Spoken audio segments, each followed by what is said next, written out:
Has luxury really changed its meaning? They want to know कि builder कौन है। सिर्फ ये नहीं कि आपने बड़ा एक बेडरूम का साइज बड़ा कर दिया। तो सबसे बड़ी गलती ही ये है कि ब्रांडेड रेजिडेंसेस को लोग कंपेयर करने लगते हैं। So SPR is the next upcoming thing. ये एक रेड फ्लैग है। करा किसी ने है, करवा कोई और रहा है। Could be an agenda, could be a conspiracy, you know. Do real estate consultant have some insider information कि हाईवे कहाँ से पास होने वाला है? टेंडर्स कहाँ निकल रहे हैं? तो हाँ, तो पोस्ट कोविड लोगों ने इंटरेस्ट दिखाया फार्म हाउसेस में। बायर्स बहुत तादाद में हैं लेने वाले, बट सर क्या कंसल्टेंट पैसा कमा पा रहे हैं? ये तो आपने एकदम रफ्तार किस स्टाइल में बात पूछ ली। ये इन्होंने गंद मचा रखा है मार्केट की। Never rush into the decision of buying the property. Everyone has an opinion about Gurugram real estate. Some says they must have invested 5 years ago, and some says it's too expensive. And then there are people who believe the best is still yet to come. So what's the actual truth? Today we are going to have an honest conversation. No sales pitch, no unrealistic promises, just a discussion on what Gurugram real estate is going through. So today we have Pulkit with us. Welcome Pulkit. Thank you. Let's start with a simple question. अगर कोई आपसे पूछता है गुड़गांव के real estate को एक sentence में describe करने के लिए, आप कैसे करोगे? I'd say Gurgaon, now Gurugram, is not just growing, it is evolving now. People now are choosing a better location, a better lifestyle, and overall just long-term value. That's one biggest change that I've seen in Gurgaon real estate market. Gurgaon का नाम सुनते ही mind में जो सबसे पहले चीज आती है वो है luxury apartments, luxury launches, luxury prices. Has luxury really changed its meaning, or it has become just more expensive? Oh yes, it has definitely changed a lot. अब पहले जो होता था, people only wanted bigger apartments. अब आज की date में they want to know कि बिल्डर कौन है, उसका ट्रैक रिकॉर्ड क्या है, उसने कब डिलीवरी करी थी, क्या करा था, इस प्रोजेक्ट के अंदर क्या अमेनिटीज हैं, क्लब हाउस के अंदर क्या मिलता है, सोसाइटी के आसपास क्या चीजें हैं, बच्चों के लिए कुछ है कि नहीं, स्कूल आसपास है कि नहीं। So now people want the complete experience, they want the complete package. सिर्फ ये नहीं कि आपने बड़ा एक बेडरूम का साइज बड़ा कर दिया तो people would buy your apartment. So now all these things are considered into luxury. That's true. Another trend we are seeing is branded residence. In every few months, new brand comes in Gurgaon. Why these branded residents so popular?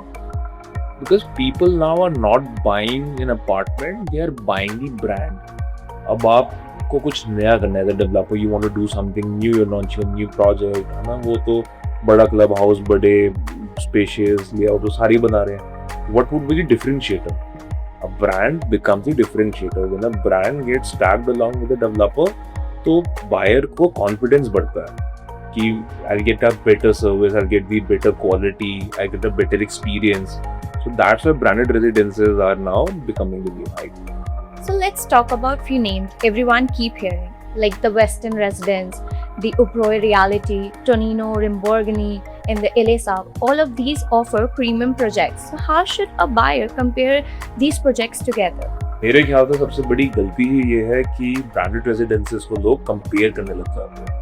You know, every branded residence has their own unique identity. You know, one focuses more on the hospitality, the other focuses more on the design part. किसी की location better है, तो सारे अपने आप में best है, वो कंपेयर ना करें हम। नो, वन हैज टू सी कि किस प्रोजेक्ट की ऑफरिंग है जो मेरे लाइफस्टाइल से बेटर सूट करती है, मैं उसको देखूं and I then move forward with that project. So let's talk about the rapid growth of SPR. सब इस लोकेशन की बारे में बात कर रहे हैं. What's happening there? So SPR is the next upcoming thing. ना, let's talk about Gurgaon. Gurgaon में अगर आप गोल्फ कोर्स रोड देखते हो तो वहाँ पे तो कोई लैंड बची ही नहीं है। अगर कोई लैंड पार्सल निकलता भी है तो वो 1.5-2 एकड़ में निकलता है, राइट। एक्सटेंशन पे आ जाओ, एक्सटेंशन में ऑलरेडी रेट्स एस्टैब्लिश हो चुके हैं, एक्सटेंशन की भी ट्रेन अब निकल चुकी है, right. Now what is left in Gurgaon, with in Gurgaon is SPR. Trump tower 2 हमारा एसपीआर के ऊपर है, हमारे एमेक्स का office headquarter is on SPR, air India का ऑफिस एसपीआर के ऊपर है, right. TLF has very huge chunk of land on SPR. Signature Global has a very huge chunk of land on SPR, right? Tulip is there. Tulip का इतने established, developed project है, and there are more to come. So SPR is the next thing, क्योंकि आप connectivity देखो, you take the left, आप सीधा Dwarka express पे चले जाते हो, राइट लेते हो आप सीधा NH8 लग जाते हो, एयरपोर्ट बहुत पास है, मानेसर यहाँ पे है, दिल्ली मुंबई एक्सप्रेस वे आपका साथ में आ जाता है. So that is why SPR is a complete package and it is growing very rapidly. Pulkit sir, I want to ask something everyone is talking about. अभी गुरुग्राम में एक नया प्रोजेक्ट आया and a huge buzz was created. Everybody was excited and saying it was the biggest launch of the year or something in Gurgaon. And then again फिर suddenly High Court का एक order आता है और उसके बाद everyone starts saying कि ये एक red flag है and कुछ लोग ये भी कह रहे हैं कि ऐसा होता है जब कोई न्यू कमर आता है इंडस्ट्री में. So what's your opinion on this? So, and one thing that I would like to say, first thing I would like to say is कि don't believe everything you read on social media. है ना, आप 30 करोड़ रुपए लगा रहे हो, आप 30 minute लगा के एक बार हाई कोर्ट का ऑर्डर पढ़ो तो सही. You'll get to see कि what both parties are saying, उसमें किसको इम्पैक्ट पड़ता है किसको नहीं पड़ता. You'll yourself would understand. Right? मतलब I would say कि the decisions should not be made by just reading the headlines. आप अपनी रिसर्च एक बार खुद करके तो देखो. Do you think it's justified?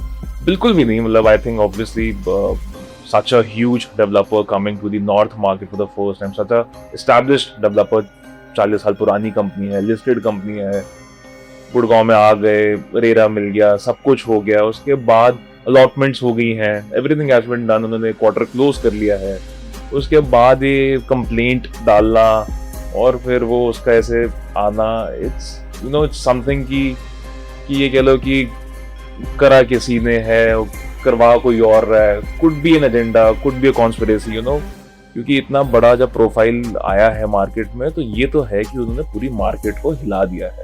8,000 crore का माल बेचना 3 मिनट के अंदर किसी ने आज तक ये गुड़गांव में नहीं करा है, जो एक बाहर का बिल्डर आगे कर गया है. तो ऑब्वियसली जो यहाँ के बैठे हुए पुराने लोग हैं उनको फर्क तो पड़ेगा ही ना.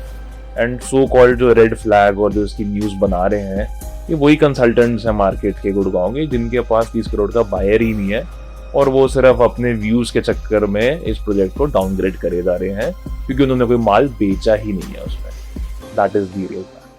That's very balanced way to look at it. Let's move to the next topic. आजकल के buyers के पास बहुत information है. They watch YouTube, podcast, property videos, Instagram. So what do you think? आजकल के buyers ज़्यादा informed है या confused? That is true कि आजकल के buyers बहुत informed होते हैं. They're very smart आजकल के buyers, right? So before coming to the property, they've look at the property, they've seen the brochures and they know everything around it, right? But having said that, I think the knowledge is there, but I think the right guidance is not there, and that is where I believe the consultants come into picture.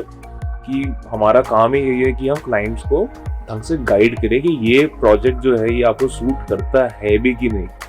Maybe you just seeing some amenities and you wanna purchase that. Maybe it's not best suited for you. Maybe there's another project which we can tell कि आप ये नहीं ये ले लो.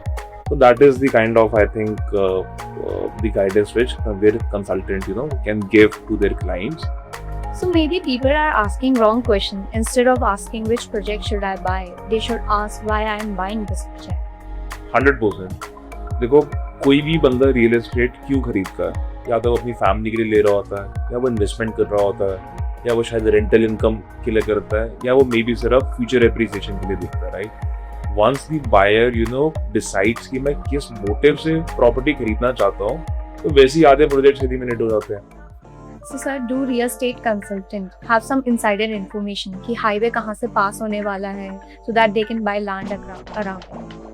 नहीं तो मैं ये नहीं बोलूँगा कि इनसाइडर इन्फॉर्मेशन होती है, बट हाँ हम since we are very much connected with what way the infrastructure is gonna come है, कहाँ पे डेवलपमेंट हो रही है या कौन से बिल पास हो रहे हैं सरकार में, टेंडर्स कहाँ निकल रहे हैं, तो हाँ उस basis on those information we do act upon it and अपने या इन्वेस्टर्स के पैसे उसके हाईवे अगर कहीं पे आने वाला है तो हम वहाँ पे इन्वेस्ट पहले कर लेते हैं before the market gets to know about it. So post covid लोगों ने इंटरेस्ट दिखाया फार्म हाउसेस में. So how do you see it?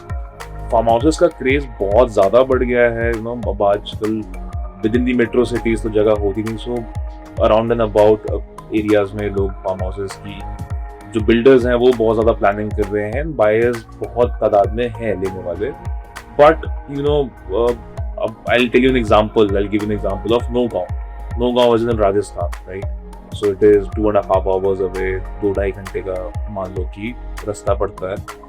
और अब वहाँ पे नगांव में आज से 2 साल पहले ये आपकी वाली पुराने क्वेश्चन का जवाब कि इंफॉर्मेशन आई थी कि वहाँ पे एक कट बनने वाला है मुंबई एक्सप्रेसवे के ऊपर जो अंदर नौगांव से होते हुए आगे अलवर को कनेक्ट करेगा, right? And builders had bought a huge chunk of land अलग अलग जगहों पे near and about the highway area, and उनको उन्होंने फार्म हाउसेज बना के या फार्म लैंड्स बना के बेचना स्टार्ट कर दिया। बहुत लोगों ने माल बेचा, बहुत लोगों ने माल खरीदा भी, है ना, और आज तक उसमें एप्रिसिएशन भी 2 साल में बहुत आ गया। लेकिन अब वो सरकार ने कट ही बंद कर दी है, वहाँ पे आज कोई कट ही नहीं आ रहा। तो जिसने भी लैंड परचेज करी थी या जिसने भी बिल्डर ने वहाँ पे प्रोजेक्ट में इन्वेस्ट करा था, तो वो सारा इन अ वे अब क्या होगा ना, उसका जो कनेक्टिविटी थी वही जीरो होगी। तो ये चीज़ें होती हैं कि the investment has to be done very smartly and it has pros and cons, है ना। Every investment will not be a great investment, तो अपने ऊपर नीचे चलती है। सर क्या कंसल्टेंट पैसा कमा पा रहे हैं? ये तो आपने एकदम रफ्तार के स्टाइल में बात पूछ ली। तो इसमें क्या होता है आजकल की जो डेवलपर है, जैसे अगर हम फ्रेश का काम करते हैं, प्राइमरी सेल्स करते हैं, तो जो डेवलपर है वो तो 6-7% के स्लैब्स, कमीशन स्लैब्स बना के देते हैं। जैसे हम टॉप ईयर में ही स्लैब में होता है तो 6-7% का ऑन एवरेज स्लैब आता है, राइट? बट मार्केट में वो इतने खुले में बटता है। बटने का मतलब ये होता है कि जो क्लाइंट्स हैं उनको कमीशन पास बैक होती है। अगर 6-7% की मेरे को मिल रही है तो सामने से क्लाइंट आके पूछता है कि मैं बुकिंग आपके साथ तो लगाऊंगा, आप मेरे को बताओ कितनी मेरे को पास बैक दोगे कमीशन। तो उसको यूनिट क्या मिल रहा है, प्रेफरेंस क्या मिल रही है, अलॉटमेंट कैसी होती है, उससे कोई मतलब नहीं है। आज के डेट में क्लाइंट को इससे मतलब है कि मेरे को कितना पास बैक ब्रोकर देता है, राइट? और जो मार्केट में नए आजकल कह लो जो चैनल पार्टनर्स हैं, तो 15 पैसे 25 पैसे पे काम करने को रेडी हो जाते हैं। तो ये इन्होंने गंद मचा रखा है मार्केट के अंदर, which I feel should not be the case. कि अगर डेवलपर पैसे दे रहा है तो वो एक कंसल्टेंट के लिए दे रहा है, क्योंकि कंसल्टेंट की मार्केटिंग का इतना एक्सपेंस होता है और फिक्स्ड ऑफिस एक्सपेंसेस इतने होते हैं, तो that should not go to the client. The brokers should keep it to themselves. मैं आपको एक अपने एग्जांपल से बताता हूँ। अगर आप नहीं देते हो अपने क्लाइंट को pass back, what happens? So I have a very huge client, a very good client, he is a founder of a unicorn company, obviously I will not take the name, ठीक है? तो वो मेरे से अभी एक newly launch एक project में यूनिट लेने की टर्म्स पे थे, बात कर रहे थे। उन्होंने वहाँ पे पहले भी काफ़ी ट्रांजैक्शंस करी हुई हैं, बट उन्होंने मेरे को छोड़ के किसी थर्ड कंसल्टेंट के थ्रू वो यूनिट बुक करा। क्यों? क्योंकि उस कंसल्टेंट ने उनको सारी ही कमीशन ट्रांसफर की। So just because he was saving more on the deal, he chose the other consultant. So that's how it happens in the real estate market. Before we wrap up, one last question. अगर किसी को गुड़गांव में अभी planning करनी है property bye करने के लिए, they have many information available online, many projects are ongoing. So what would you suggest? So I would personally say कि never rush into the decision of buying the property, because I feel कि buying a real estate is the biggest financial decision you ever take in your life, right? So do all the homework, do all the comparisons, look at all the availability, and then only jump to a conclusion कि हमें क्या लेना है, क्या नहीं लेना, right? Now we at Invest India Capital, we are a 41-year-old company. We've seen the city grow, we've seen all the cycles of Gurgaon or around the Delhi NCR region that we've been working. We're also established in Dubai as well, right? And we've seen the 2008 का recession वाली बात कर लो या post COVID trend वाली बात कर लो, तो we've seen it all, right? So our approach is very simple. We first gather what the requirement of the client is, how maybe they want to invest and maybe they want to be an end user, they want to be looking to live in that particular property. Basis on that, we do our own research, we tell them what is good, what is not good. We be straight and very truthful about what has to be done with the client, right? So that is how we work. And I would say ki if any one of you is in the market and looking maybe to upgrade your house, or maybe you're looking to invest somewhere within and around Gurgaon or maybe in Dubai, so give us a chance, give Invest India Capital a chance, and maybe we can be a we can be a very good collaboration with you guys. I think that's exactly what today buyers need, not just more information but the right guidance. And if you are planning to buy any property in Gurgaon and want honest advice with the access of multiple projects, you can get connected with Invest India Capital team. Thank you so much, Pulkit sir, for joining us today. Thank you so much, Kanak, for having me. If you like this conversation, let us know in the comments and what topic we should discuss the next. Don't forget to like, share and subscribe, and we will see you in the next episode.